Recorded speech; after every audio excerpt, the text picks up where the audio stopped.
Good morning, everyone. 2 days of continuous rain, and the pond I'm fishing in is completely flooded, man. It's like this is the top of trees, like bushes and trees that I used to collect lures in. I'm at the same level.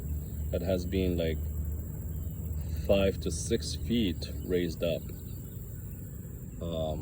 Hopefully, everybody is safe in our area. And if you're out there, be cautious. Crazy, man. I have never seen the pond this flooded, man.